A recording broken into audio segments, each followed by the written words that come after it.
Good morning class. Today's topic is natures of salesmanship means salesmanship का nature कैसा होना चाहिए। डेफिनेटली जैसे बाकी सबके नेचर होते हैं, क्योंकि ये मैनेजमेंट से रिलेटेड सब्जेक्ट है, तो मैनेजमेंट से रिलेटेड सब्जेक्ट अधिकतर कैसे होते हैं, साइंस और आर्ट दोनों से रिलेटेड होते हैं। मीन्स कुछ पोर्शन साइंस का होता है और कुछ पोर्शन किसका होता है, आर्ट का होता है। तो सेम सेल्समैनशिप में या सेल्समैन के लिए भी जो कंडीशंस अप्लाई होती है वो क्या होती है, साइंस और आर्ट की। तो इट इज़ अ साइंस और it is an art, both है, ठीक है। साइंस किस रीज़न से है, साइंस इस रीज़न से है क्योंकि पर्टिकुलर कुछ थ्योरीज़ होती हैं जिनको हम फॉलो करते हैं। मींस जब हम सेल से रिलेटेड वर्क करते हैं तो हमें कई चीज़ें सिखाई जाती हैं, प्रॉपर ट्रेनिंग दी जाती है और हमें कमांड किया जाता है कि प्रॉपर इसी थ्योरी को आपको प्रॉपर वे पे फॉलो करना है। मींस कस्टमर किस तरह से अट्रैक्ट होते हैं, आपको किस तरह रहना है, किस तरह की सिचुएशन रहेगी, और ये हर जगह क्या होती है, कॉमन होती है, ठीक है। तो इसलिए जो पर्टिकुलर रूल्स या थ्योरीज़ हम फॉलो करते हैं उस कारण ये क्या है, साइंस है। सेकंड आर्ट, आर्ट मीन्स सभी इसी रूल्स को फॉलो करते हैं, लेकिन हर कोई कस्टमर को अट्रैक्ट कर पाता है क्या, नहीं कर पाता। कुछ ज़्यादा कस्टमर कलेक्ट करते हैं, कुछ कम करते हैं, कुछ बहुत कम करते हैं और कुछ एक भी कलेक्ट नहीं कर पाते। तो इसका मेन रीज़न यही है कि उनका प्रेजेंटेशन किस तरह से होता है, किस तरीके से वो अपने आप को प्रेजेंट करते हैं, अपनी बातों को प्रेजेंट करते हैं, अपने प्रोडक्ट को प्रेजेंट करते हैं, और उसका सीधा सीधा इफ़ेक्ट आपको दिखाई देता है उनके कस्टमर को कैप्चर करने की कंडीशन में, ठीक है। तो इसलिए ये क्या है, आर्ट है। मींस आपका बात करने का तरीका, आप कैसे उनको अपने प्रोडक्ट से इंट्रोड्यूस कराते हो, ये सारी चीज़ों का प्रॉपर इफ़ेक्ट उसमें पड़ता है, इसलिए ये क्या है, आर्ट है। फिर उसके बाद साइंस एंड आर्ट बोथ दोनों से रिलेटेड है, इसलिए इसमें साइंस भी है और क्या है, आर्ट भी है। मींस प्रॉपर रूल्स और रेगुलेशन भी आप फॉलो करते हो, प्लस उसको प्रेजेंट करने का हर किसी का तरीका क्या होता है, अलग अलग होता है, इसलिए ये साइंस भी है और आर्ट भी है। फिर नेक्स्ट है it is a profession. It is a profession means ये कैसा है, प्रोफेशन है। प्रॉपर इसके लिए आप ट्रेनिंग लेते हो, इस काम को आप समझते हो और फिर इसमें आप क्या करते हो, पर्टिकुलर कस्टमर को किस तरह से अपने प्रोडक्ट से इंट्रोड्यूस करना है उससे रिलेटेड ट्रेनिंग लेते हो, सारे नॉलेज कलेक्ट करते हो, खुद में चेंजेस लाते हो, प्लस कंपनी की सारी नॉलेज को आप इकट्ठा करते हो, और फिर उसके बाद जो भी कंपनी के रूल्स और रेगुलेशन है या कोड ऑफ कंडक्ट हैं उसको आप प्रॉपर वे पे फॉलो करते हो और इस तरह से प्रेजेंट करते हो कि लोग उसको क्या करें, ज़्यादा से ज़्यादा पसंद करें। एक प्रॉपर स्टैंडर्ड लाइन रहती है जिसको आप फॉलो करते हो और उसके अकॉर्डिंग फिर आपको क्या मिलता है, प्रॉपर रिज़ल्ट मिलता है, आप सर्विस देते हो, इसलिए ये एक तरह से क्या है, प्रोफेशन है, ठीक है। तो सेल्समैनशिप जनरली क्या होता है, एक प्रोफेशन होता है जिसमें आप प्रॉपर ट्रेनिंग लेते हो, किसी काम को समझते हो और फिर उसके अकॉर्डिंग आप काम करना शुरू करते हो। तो ये क्या था, साइंस आर्ट भी है, जो सेल्समैनशिप है वो साइंस भी है, आर्ट भी है और क्या है, प्रॉपर एक प्रोफेशन है। अब हम नेक्स्ट पढ़ेंगे स्कोप ऑफ सेल्समैनशिप। स्कोप कहाँ कहाँ रहता है सेल्समैनशिप का। जनरली जो भी सेल्स से रिलेटेड एरिया रहता है, मींस कोई भी ऑर्गेनाइजेशन है, कंपनी है, वो अपना प्रोडक्ट किस लिए बनाती है, उसको पर्टिकुलर लास्ट कस्टमर तक बेचने के लिए, और इस लास्ट कस्टमर तक या मिडिल मैन तक इन सारी चीज़ों को पहुंचाने का काम कौन करता है, सेल्समैन करता है। इवन आपके प्रोडक्ट को इंट्रोड्यूस करने का काम भी कौन करता है, सेल्समैन करता है।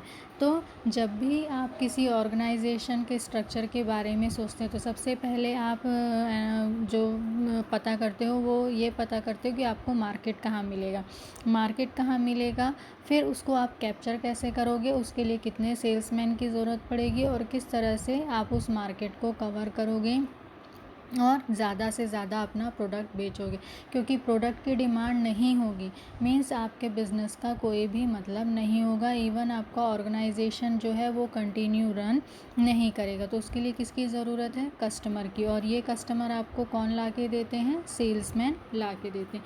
तो जो इनका स्कोप है वो बहुत ज़्यादा है। और सेल्समैन क्योंकि लास्ट कस्टमर से जुड़ते हैं तो इनको कंटिन्यू फीडबैक मिलता है कि कस्टमर आपके प्रोडक्ट में इंटरेस्ट ले रहे हैं या नहीं ले रहे हैं, और नहीं ले रहे हैं तो उसका रीज़न क्या है, कॉम्पिटिटर प्रोडक्ट ज़्यादा अच्छा बना रहा है या आपके प्रोडक्ट में वो कुछ नया चेंजेस चाहते हैं। जो भी चीज़ें हैं वो सारी चीज़ें वेरीफाइड करके वो आपको बताते हैं, जिसके थ्रू आप अपनी प्लानिंग में चेंजेस करते हो और नेक्स्ट टाइम जब प्रोडक्ट को फिर से बनाना शुरू करते हैं तो उसमें वो सारी चीज़ें क्या करते हैं, अप्लाई करने की कोशिश करते हैं जिस लेवल तक हम कर सकें।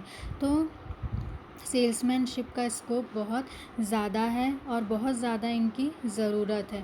क्यों? क्योंकि इनको प्रॉपर आप ट्रेनिंग देकर, प्रॉपर प्लेसमेंट देकर इनसे वो काम ले सकते हो जिसके थ्रू आपका प्रोडक्ट क्या हो, जल्दी जल्दी आसानी से बिके। और जनरली हर ऑर्गेनाइजेशन चाहती है कि उनके पास जो सेल्समैन है वो कंटिन्यू उनके साथ जुड़े रहें, क्योंकि जो जितने लंबे समय तक जुड़े रहेगा वो उतना अच्छा आपको रिजल्ट देगा, क्योंकि वो आपके प्रोडक्ट को समझेगा, आपकी कंपनी को समझेगा और दूसरों को समझाने में उतना ज़्यादा क्या होगा, कैपेबल होगा। अब नेक्स्ट है फंडामेंटल ऑफ सेल्समैनशिप। सेल्समैनशिप के क्या क्या फंडामेंटल्स होते हैं। मेनली इसके बहुत सारे क्राइटेरिया हैं जिसको हम क्या करते हैं, कवर करते हैं। क्योंकि जो सेल्समैनशिप है वो कैसा काम है कि आप प्रॉपर किसी के डोर टू डोर जाकर उनको कन्वेंस करते हो कि आप पर्टिकुलर हमारे प्रोडक्ट को क्या करो, खरीदो। किसी भी और प्रोफेशन में इतनी मुश्किल नहीं होती जितनी की मुश्किल इसमें होती है, क्योंकि इसमें आपको एक एक कस्टमर को क्या करना पड़ता है, अपने प्रोडक्ट को ख़रीदने के लिए उनको फोर्स करना पड़ता है। और फोर्स भी इस तरीके से नहीं कि आप अपने तरीके से कर सकें, इस तरीके से कि कस्टमर को वो पसंद आए और फिर उसके अकॉर्डिंग वो डिसाइड करे कि उसे आपका प्रोडक्ट लेना है या नहीं लेना है। तो सेल्समैनशिप जब करते हैं तो उसमें बहुत सारी चीज़ों की ज़रूरत होती है, बहुत सारी क्वालिटीज़ की ज़रूरत होती है। तो इसमें जो मेन चीज़ है वो होता है सेल्स पर्सनैलिटी। मीन्स जो सेल्समैन है उसकी पर्सनैलिटी कैसी होनी चाहिए। बहुत कुछ डिपेंड करता है सेल्स पर्सनैलिटी पर। मीन्स आपके बात करने का तरीका क्या है, आपने कैसा पहना है, कैसा आप का बात करने का तरीका है, आप कितने प्लीजेंट हैं, ये सारी चीज़ों का सीधा इफ़ेक्ट आपके कस्टमर पर पड़ता है। वो पहले आपको देखता है, उसके बाद वो आपके प्रोडक्ट पे क्या करता है, फोकस करता है। जब वो आपको पूरा प्रेजेंटेशन देख लेता है, ओके लगता है, तब फिर वो किसकी ओर बढ़ता है, प्रोडक्ट की ओर बढ़ता है। फिर उसे प्रोडक्ट अगर पसंद आया तो वो उसे ख़रीदता है, अदरवाइज़ वो उसे नहीं ख़रीदता। ये भी टोटली डिपेंड करता है कि आप उसको किस तरह से ज़्यादा क्या करते हो, मोटिवेट करते हो। ठीक है। तो सेल्स जो पर्सनैलिटी है वो बहुत ज़्यादा क्या करती है, किसी भी सेल्समैन के उसमें प्रोफेशन में बहुत ज़्यादा सपोर्ट करती है कि उसकी जो पर्सनैलिटी है वो कैसी है। अब इसको अलग अलग पार्ट में भी डिवाइड किया गया है। किसको डिवाइड किया गया है? सेल्समैन की पर्सनैलिटी को, जो यहाँ पिक्चर में आपको क्लियर दिख रहा है। अब हम इसके बारे में डिटेल में पढ़ेंगे। सबसे फर्स्ट है physical quality. Physical quality means आप अगर दिखने में अच्छे हैं, यहाँ अच्छे का मतलब ये नहीं कि सिर्फ सुंदर होना। दिखने का मतलब है आप अपनी पर्सनालिटी को कैसे मेंटेन करते हैं, आप हेल्दी हैं, अच्छे हैं, आपकी साउंड क्वालिटी अच्छी है, आप अच्छे से बात करते हैं। ये सारी चीज़ें किस में आती हैं? फिज़िकल क्वालिटीज़ में। फर्स्ट है साउंड हेल्थ। आपका हेल्थ अच्छा होना चाहिए। आप खुद अंदर से अच्छा फील नहीं कर रहे हैं तो आप कस्टमर को कैसे अच्छा फील कराएंगे, आप उनके साथ कैसे अच्छे से बात कर पाएंगे। तो पहले खुद को हेल्दी रखना ज़रूरी है। आप हेल्दी हैं तो आप खुश रहेंगे। आप अगर अंदर से खुश रहेंगे तो जब आप कस्टमर से मिलेंगे तो चिड़चिड़ाएंगे नहीं और उनसे अच्छे से अपनी बात कर पाएंगे और उनको ज़्यादा से ज़्यादा अपना टाइम दे पाएंगे। सेकंड है पोस्चर आपका कैसा है, मीन्स आपकी बॉडी कैसी है, आपकी बॉडी झुकी हुई है, कमज़ोर लगते हैं, ठीक है, जो ड्रेस आप पहने हैं वो आप पे सही तरीके से नहीं जच रही है या फिट नहीं बैठ रही है, ऐसी सिचुएशन नहीं होना चाहिए। आपका पोस्चर एकदम सही होना चाहिए, सही से बैठना, सही से खड़े होना, किस तरीके से बात करते समय आपको अपने हाथ कितने हिलाने हैं, क्या करने हैं, ये सारी चीज़ों का आपको नॉलेज होना चाहिए। तो अगर आपका पोस्चर, उठने बैठने का तरीका अगर सही है, जो वॉइस क्वालिटी है बिल्कुल मेंटेन है, कहाँ पे तेज़ बोलना है, कहाँ पे कम बोलना है, हर एक चीज़ आप जानते हो, तो आप क्या कर सकते हो, किसी भी कस्टमर को इम्प्रेस कर सकते हो। फिर उसके बाद नेक्स्ट है अपीयरेंस। अपीयरेंस मीन्स जैसे कि सब बोलते हैं first impression is the last impression. Means जैसे ही हम सामने वाले से बात करना शुरू करते हैं उसको क्लियर हो जाता है कि इससे आगे बात करनी है या नहीं। और इसमें भी कस्टमर का लेवल क्या होता है, अलग अलग होता है। तो जो जिस तरह का कस्टमर है आप उसके साथ वैसा बात करेंगे तभी वो आपसे कन्विंस होगा। अगर आप गांव में जाकर शहर की लैंग्वेज यूज़ करोगे या शहर में आके आप गांव की लैंग्वेज यूज़ करोगे तो वो कहीं पे भी सही नहीं बैठेगा। तो आप जब सामने वाले को देखते हैं तो टोटली पहले उनको एनालिसिस करिए कि वो क्या है, वो किस तरीके के हैं और मैं किस तरह से बात करूं तो वो सामने वाला मुझसे कन्विंस हो। तो इन सब चीज़ों को ध्यान में रखकर आपको अपना क्या करना है, प्रेजेंटेशन शुरू करना है। आप जो एक बार ट्रेनिंग ली है उसी के अकॉर्डिंग आप हमेशा बोलोगे और आपका प्रोडक्ट बिकेगा, ऐसा पॉसिबल नहीं है। आपको कस्टमर के अकॉर्डिंग अपनी वॉइस क्वालिटी में, अपने बात करने के तरीके में, टोन में, हर किसी में क्या लाना पड़ता है, चेंज कर लाना पड़ता है। और फिर जब आप सामने वाले के टोन में टोन मिलाकर बात करते हो तो वो आपसे इम्प्रेस होते हैं और आपके प्रोडक्ट को ख़रीदने के लिए तैयार होते हैं। क्योंकि आप सिर्फ अपने आप को प्रेजेंट नहीं कर रहे हो, आप किसे प्रेजेंट कर रहे हो, कंपनी के प्रोडक्ट को। लोग आपको आपके नाम से नहीं जानेंगे, आपको किसके नाम से जानेंगे, पर्टिकुलर कंपनी के नाम से। तो आपका इंप्रेशन अगर गलत जमता है मीन्स कंपनी का इंप्रेशन भी क्या होता है, ख़राब होता है। और आपका इंप्रेशन अच्छा बनता है मीन्स किसका नाम अच्छा होता है, कंपनी का नाम इंक्रीज़ होता है और उसकी गुडविल क्या होती है, इंक्रीज़ होती है। फिर उसके बाद नेक्स्ट है प्लीजेंट वॉइस। वॉइस आपकी कैसी होनी चाहिए, इस तरीके की होनी चाहिए कि सामने वाले को सुन के लगे कि हाँ ये जो अपने आप को प्रेजेंट कर रहा है ये अच्छा इंसान है, प्लस इसकी वॉइस क्वालिटी में आखिरी तक ऐसी ही रहेगी, कोई चेंजेस इसमें नहीं होगा, ये इसी तरीके से बात करेगा। आप जब बात करते हैं तो उसमें यूज़ करना है प्रॉपर कि आपका जो लैंग्वेज है उसका टोन उसमें ना आए।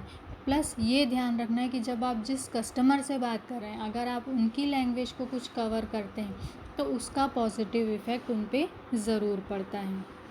तो अपनी टोन का बिल्कुल ध्यान रखना, ना बहुत ज़्यादा ऊंचा होना चाहिए ना बहुत ज़्यादा लो होना चाहिए। प्लस आपको किस तरह से उसको फ़्लो में ही रखना है। बार बार आप खुद अगर रुक जा रहे हैं बोलते बोलते मीन्स आपको ही खुद अपनी कंपनी के प्रोडक्ट के बारे में पूरी तरह से नॉलेज नहीं है। तो आपकी वॉइस क्वालिटी या वॉइस का जो कंटिन्यू बोलने का है वो क्लियर कर देता है कि आप अपने प्रोडक्ट को कितना जानते हैं और कितना उसमें कॉन्फिडेंस रखते हैं। फिर नेक्स्ट है, ये सब क्या था, फिज़िकल क्वालिटीज़। अब है साइकोलॉजिकल क्वालिटीज़। साइकोलॉजिकल क्वालिटीज़ में सबसे पहला आता है अलर्टनेस। अलर्टनेस मीन्स कस्टमर आपसे कभी भी कुछ भी कैसा भी सवाल पूछ सकता है, ज़रूरी नहीं कि वो जैसा आप बात कर रहे हो वैसे ही बात करे, आपके प्रोडक्ट के बारे में ही बात करे, वो किसी से भी रिलेटेड बात कर सकता है या जो टॉपिक से रिलेटेड बिल्कुल भी नहीं है उस टॉपिक पे भी बात शुरू कर सकता है। तो आपको अलर्ट रहना है, ध्यान रखना है कि कस्टमर क्या बोल रहा है, क्या चाहता है, और अगर आप तुरंत उसके अकॉर्डिंग उनका आंसर देते हो तो उसका इम्प्रेशन कैसा रहेगा, पॉजिटिव रहेगा। तो अलर्टनेस बहुत ज़रूरी है और आपको ध्यान रखना है कि आप कस्टमर से बात करते हैं। इमेजिनेशन। इमेजिनेशन का मतलब यहाँ पे डे ड्रीमिंग से नहीं है। इमेजिनेशन का मतलब है इस तरह का सोचना जो आपके काम के लिए बिल्कुल नया एक आइडिया प्रेजेंट करे। ठीक है, आपको कंटिन्यू अपने काम के बारे में सोचते रहना है कि मैं अपने आप को किस तरह से प्रेजेंट करूँ, किस तरह से उसमें चेंजेस लाऊँ, और उसके लिए नए नए आइडियाज़ क्या करना, सर्च करना। ठीक है, उसके बाद नेक्स्ट है रिसोर्सफुलनेस। रिसोर्सफुलनेस मीन्स जब भी आप कोई इमेजिनेशन करते हैं तो उससे क्लोजली रिलेट होना, मीन्स इस तरह की इमेजिनेशन नहीं करना कि आप उससे खुद को रिलेट ना कर पाएँ, या जब आप किसी कस्टमर के सामने अपने आप को प्रेजेंट करें तो उसे लगे कि नहीं, ये खुद का नहीं है, ये दिखावटी सारी चीज़ें कर रहा है। तो जो आप हो उसी में थोड़ी बहुत क्रिएटिविटी लाकर थोड़ा बहुत अपने को चेंज करके इस तरीके से प्रेजेंट करो कि वो ओरिजिनल ही लगे और कहीं पे कोई गलत ना लगे। प्लस इसमें ये भी ध्यान रखना है कि कस्टमर का आंसर हमेशा यस आए, ऐसा ज़रूरी नहीं है। आपको मेंटली प्रिपेयर करना है कि यस भी हो सकता है, नो भी हो सकता है, और आपको उसके अकॉर्डिंग कैसे अपने आप को स्टेबल रखना है, कैसे रिप्लाई देना है। फिर उसके बाद commanding confidence. Commanding confidence means जब आप अपने प्रोडक्ट को प्रेजेंट करते हो तो आप में टोटली कमांडिंग या कह सकते हो लीडरशिप की क्वालिटी होनी चाहिए। बिना डरे आपको अपने आप को प्रेजेंट करना आना चाहिए। आप खुद डरेंगे, घबराएंगे, आप अपने आप को सही तरीके से प्रेजेंट नहीं कर पाएंगे, आप में कॉन्फिडेंट नहीं दिखेगा, तो कभी भी कस्टमर आपके प्रोडक्ट के लिए कॉन्फिडेंट नहीं होगा। नेक्स्ट है एंथुसियाज्म। इसमें आपको क्या करना रहता है, आपको खुद पे ध्यान देना पड़ता है और बिलीव करना पड़ता है, और दूसरों पे भी बिलीव करना सीखना पड़ता है, और अपने को इस तरीके से प्रेजेंट करना रहता है कि जो कस्टमर है वो आप पे यकीन करे, ठीक है, और आप पे फेथ करे कि हाँ, आप जो कुछ बोल रहे हो सही बोल रहे हो, और जब मैं पर्टिकुलर उस प्रोडक्ट को यूज़ करूँगा या करूँगी तो मुझे वही रिज़ल्ट मिलेगा जो आप बोल रहे हो। अगर आप जो बोल रहे हो और उस प्रोडक्ट को यूज़ करने से उनको पर्टिकुलर वो रिज़ल्ट नहीं मिलता तो वो फिर कभी आप पे भरोसा नहीं करेंगे। तो आपको इस चीज़ का ध्यान रखना है कि आप अपने आप को बिल्कुल सही तरीके से प्रेजेंट करो, और जो चीज़ें सामने वाला यकीन कर सके इस तरह का नॉलेज उनको दो, और वो नॉलेज बिल्कुल सही होना चाहिए। और जब कस्टमर उसे यूज़ करे तो उसे लगना चाहिए कि हाँ, सामने वाले बंदे ने जो बताया था वो बिल्कुल सही चीज़ें थी, उसमें कोई भी गलत चीज़ नहीं थी। नेक्स्ट है इनिशिएटिव। इनिशिएटिव मीन्स इसको आप कह सकते हो विल पावर, ठीक है।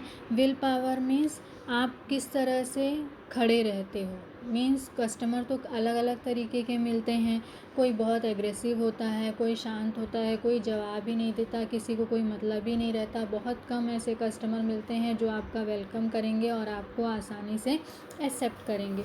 तो आपकी विल पावर कैसी होनी चाहिए, स्ट्रॉन्ग होनी चाहिए। अगर आपकी विल पावर स्ट्रॉन्ग नहीं है तो आप ज़्यादा देर कस्टमर के आगे टिक नहीं पाएंगे।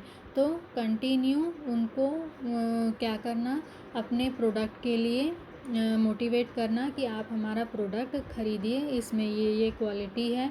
और जब आप उनसे बात करें तो धीरे धीरे कस्टमर को लगना चाहिए कि नहीं, ये लॉयल है और इसके साथ जुड़ने में कोई बुराई नहीं है। Open observation. जो भी ऑब्जर्वेशन है वो कैसा होना चाहिए, ओपन होना चाहिए। मीन्स आप भी खुले दिमाग के होने चाहिए और अपने आप को इस तरह से प्रेजेंट करना चाहिए कि सामने वाले को आपको समझने में बहुत ज़्यादा दिक्कत ना हो। और सेम यही कस्टमर के लिए, कस्टमर को भी आप प्रॉपर ऑब्ज़र्व करिए और उनके लिए पर्टिकुलर एक थीम डिसाइड कर लीजिए कि हाँ, इनके साथ ऐसे बात करने से मुझे ये सारा रिज़ल्ट मिल जाएगा। अगर आप में ये क्वालिटी है तो आप एक सेल्समैन का जो काम है उसको आसानी से कर सकते हो। मीन्स जब भी आप किसी जगह पे जाते हो तो वहाँ का कल्चर क्या है, वहाँ की कंडीशंस क्या है, उन चीज़ों को ध्यान में रख के आप अगर बात करोगे तो आपका प्रोडक्ट आसानी से बिकेगा। नेक्स्ट है सोशल क्वालिटीज़। सोशल क्वालिटीज़ आप में क्या क्या होनी चाहिए, क्योंकि हम भी सोशल हैं, मीन्स सोसाइटी से आते हैं, प्लस जो कस्टमर है वो भी कहाँ से आता है, सोसाइटी से आता है। तो हमको ध्यान रखना है कि हम में क्या क्या सोशल क्वालिटीज़ हैं और हमको उसे किस तरह से प्रेजेंट करना चाहिए। सबसे पहले है कि एक्सटेंडिंग एक्स्ट्रा ओवरसी। मीन्स जो सेल्समैन है उसका काम कैसा होना चाहिए, इस तरीके से होना चाहिए कि वो हर तरह के लोगों को अपने प्रोडक्ट के लिए अट्रैक्ट कर सके, क्योंकि उसको अलग अलग तरह के लोग मिलते हैं, अलग एज ग्रुप के, अलग कहना चाहिए जेंडर के, अलग अलग बैकग्राउंड के, अलग अलग आइडियाज़ होते हैं, अलग अलग एजुकेशन लेवल होता है, अलग अलग हैबिट होता है। तो आपको इन अलग अलग तरह के लोगों से मिलना है और फिर उनको क्या करना है, अपने प्रोडक्ट को ख़रीदने के लिए तैयार करना है। फिर उसके बाद कन्वर्सिंग मीन्स प्रॉपर किसी को क्या करना, किसी प्रोडक्ट के बारे में इस तरह आपको बताना है। आपका कम्युनिकेशन स्किल इस तरह से होना चाहिए कि वो आपको ध्यान से सुने।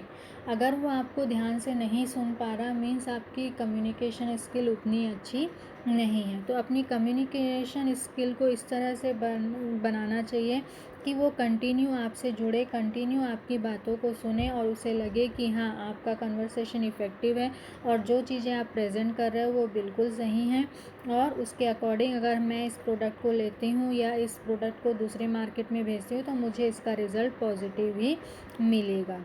ठीक है। फिर उसके बाद अगला है पोर्टरिंग पॉइस मीन्स जो आप की poised in the power of an individual. ठीक है। That keep him in effective command means proper इस तरह से कमांड करना कि सामने वाले का जो इमोशन है, जो उनका माइंड सेटअप है वो टोटली क्या हो जाए, आपके प्रोडक्ट के लिए यस में आंसर देने के लिए तैयार हो जाए। मीन्स आपका प्रेजेंटेशन इस तरीके से होना चाहिए कि लोगों के लगे कि हाँ, हमें ये प्रोडक्ट क्या करना चाहिए, ख़रीदना चाहिए। अब वो आप उनको कन्विंस कैसे करोगे, इमोशनली कन्विंस करोगे या माइंड ट्रिक यूज़ करोगे, किस तरह से आप उनको कन्वे करते हो। कर्टसी मीन्स आप में कर्टसी होनी चाहिए। किसके लिए, जो आपके कस्टमर हैं उनके लिए आप में फीलिंग नहीं होगी तो आप जब अपने आप को प्रेजेंट करोगे तो उन्हें आसानी से समझ आएगा। फीलिंग मीन्स उनसे जुड़ना, उनके साथ अच्छे से बिहेव करना और ये ध्यान रखना कि वो आपके कस्टमर हैं। कुछ ऐसे वर्ड जैसे कि welcome, please, excuse me, thank you, इन सारे वर्ड्स का यूज़ करना, इनका बहुत ज़्यादा असर पड़ता है। भले ये सुनने में छोटे छोटे वर्ड हैं लेकिन जब हम इन वर्ड्स का यूज़ करते हैं तो सामने वाले को लगता है कि हाँ, हम रिस्पेक्टफुली बात कर रहे हैं और अपनी कर्टसी को आप सामने वाले को प्रेजेंट कर सकते हो और दिखा सकते हो कि आपका बिहेवियर कैसा है, बिल्कुल सही है। आप सिर्फ प्रोडक्ट बेचने नहीं आए हो, आप कस्टमर से जुड़ने आए हो और उसकी फीलिंग का पूरा ध्यान रखते हो। फिर उसके बाद है टैसिट टैक्ट मीन्स पर्टिकुलर हर जगह बहुत ज़्यादा बोलने की हमको ज़रूरत नहीं होती। कई बार जब हम शांत रहते हैं और जितनी काम की बात होती है उतना बस बोलते हैं तो उसका भी इफ़ेक्टिव असर दिखता है, किसमें, कस्टमर पे। तो हर बात आप कंटिन्यू बोलते रहो, बताते रहो, ऐसा कुछ ज़रूरी नहीं। कई बार आप बस अपने प्रोडक्ट को प्रेजेंट कर दो, दिखा दो ये प्रोडक्ट है, अब आपको इसे लेना है तो ले सकते हैं। ठीक है। तो ये भी कई बार काम आता है। ऐसा नहीं कि हर बार पूरी तरह से बोलना, हर जगह आंसर देना ज़रूरी है, ऐसा ज़रूरी नहीं है। कोऑपरेशन, सेल्समैन कैसा होना चाहिए, कोऑपरेटिव होना चाहिए, क्योंकि हर कस्टमर आपके प्रोडक्ट को ख़रीदने के लिए तैयार हो ऐसा ज़रूरी नहीं है। या हो सकता है अभी की सिचुएशन में वो आपका प्रोडक्ट ख़रीदना नहीं चाहता हो, बाद में जब आओ तो वो आपके प्रोडक्ट के लिए रेडी हो। तो इन सारी चीज़ों को समझना और प्रॉपर कोऑर्डिनेशन करना। गुड मैनर कैसा होना चाहिए, अच्छा होना चाहिए। मीन्स अगर कस्टमर का रिएक्शन पॉजिटिव हो या नेगेटिव हो, आपको उसे एक्सेप्ट करना है और खुशी खुशी एक्सेप्ट करना है। ये नहीं कि अगर उसने मना कर दिया तो वहाँ से आप गुस्सा होकर निकल आए या बहुत ज़्यादा उसको प्रेशराइज़ करें कि आप इस प्रोडक्ट को ख़रीदो ही। इस तरह की सिचुएशन नहीं होना चाहिए। प्लस चीयरफुल नेचर होना चाहिए, गुड मैनर होना चाहिए, जिससे कि सामने वाला अगर आपका प्रोडक्ट नहीं भी ख़रीदे तो वो भी आपसे वो इम्प्रेस हो और आपकी कंपनी को हमेशा याद रखें। फिर लास्ट जो है वो है कैरेक्टर क्वालिटी बहुत ज़्यादा अहमियत रखती है किसी भी सेल्समैन के लिए। मीन्स फिज़िकल, मेंटल सारी चीज़ें बहुत ज़रूरी हैं, लेकिन जो कैरेक्टर है वो मेन डिसाइड करता है। क्योंकि आप सिर्फ अपने आप को प्रेजेंट नहीं कर रहे हो, आप किसको प्रेजेंट कर रहे हो, कंपनी को प्रेजेंट कर रहे हो। आप अगर आपका कैरेक्टर ख़राब है, आप गलत बिहेवियर करके किसी एक कस्टमर से आते हो तो पूरे मार्केट में वो बात फैलती है और इससे किसके गुडविल ख़राब होती है, जो पर्टिकुलर कंपनी है उसकी गुडविल ख़राब होती है। प्लस उसमें जितने भी काम करने वाले लोग हैं उनका भी इम्प्रेशन क्या होता है, ख़राब होता है। अब उस कंपनी से दोबारा कोई भी सेल्समैन मार्केट में जाता है तो उसकी वही इमेज बनती है जो गलत इमेज आपने पहले बना के आई है। तो कभी भी गलत इमेज क्रिएट नहीं करना है, क्योंकि आप खुद को नहीं, आप किसको प्रेजेंट कर रहे हो, कंपनी को प्रेजेंट कर रहे हो। ठीक है, तो ये मेन क्वालिटीज़ हैं किसकी, सेल्समैन की। और ये सारी क्वालिटीज़ अगर सेल्समैन में रहती हैं तो वो अपने सेल्समैनशिप का काम प्रॉपर वे पे करता है और कहीं पे कोई प्रॉब्लम नहीं आता है। Thank you.